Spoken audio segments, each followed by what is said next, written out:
रस का अर्थ, परिभाषा एवं उदाहरण। पहला, श्रृंगार रस। सहृदय के हृदय में रति नामक स्थायी भाव, विभाव, अनुभव एवं संचारी भाव के जब संयोग होता है तो उसे श्रृंगार रस कहते हैं। पहला, संयोग श्रृंगार। दूसरा, वियोग श्रृंगार। वियोग श्रृंगार को विपलंग श्रृंगार भी कहा जाता है। ये श्रृंगार रस के दो प्रकार हैं।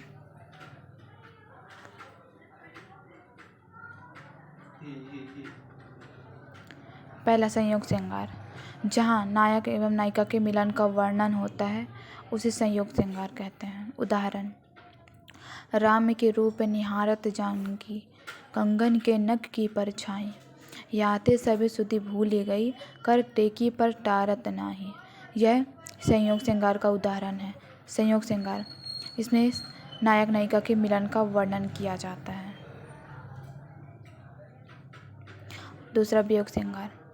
जहाँ नायक नायिका के बिछड़ने का वर्णन होता है वहाँ वियोग श्रृंगार होता है। उदाहरण, हेरी मैं तो प्रेम दीवानी, मेरा दर्द न जाने कोई, सूरी ऊपर सेज पिया का, किस विधि मिलना होए। यह वियोग श्रृंगार का उदाहरण है। इसमें नायक नायिका के बिछड़ने का वर्णन किया जाता है।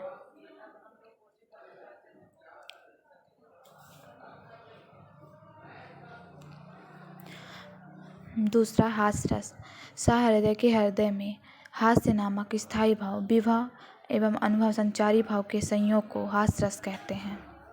उदाहरण, जाम्बवंत ने वचन सुनाई, तब अंगद ने बीड़ा सुलगाई।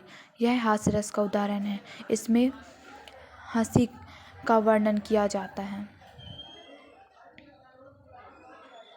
तीसरा, करुण रस।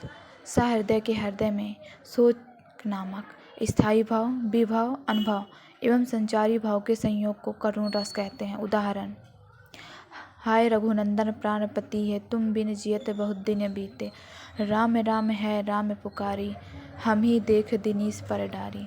यह हास्य रस का उदाहरण है। चौथा, रौद्र रस। सहृदय के हृदय में क्रोध नामक स्थायी भाव, विभाव, अनुभव संचारी भाव के जब संयोग का वर्णन किया जाता है उसे रौद्र रस कहते हैं। उदाहरण, श्री कृष्ण के सुन वचन, अर्जुन क्रोध से जलने लगे, सब शोक अपना भूल कर कलतर युगल मलने लगे। इसमें क्रोध का वर्णन किया जाता है।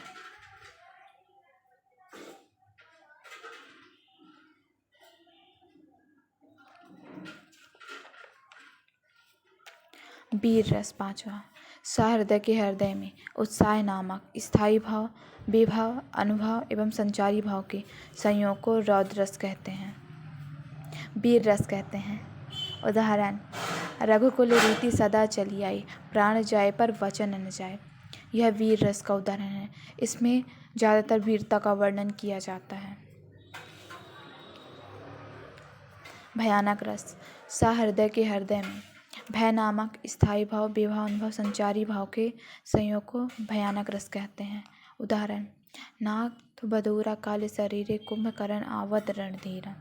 इसमें भय का वर्णन ज़्यादा होता है। इसमें डरने का या फिर भय भी कह सकते हैं। यह भयानक रस का उदाहरण है। सातवां, विभत्स रस।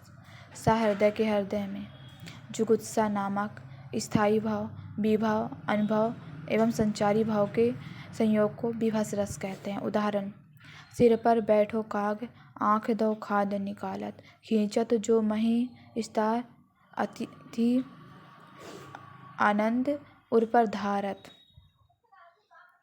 यह विभत्स रस का उदाहरण है। इसमें ज़्यादातर घृणा का वर्णन किया जाता है।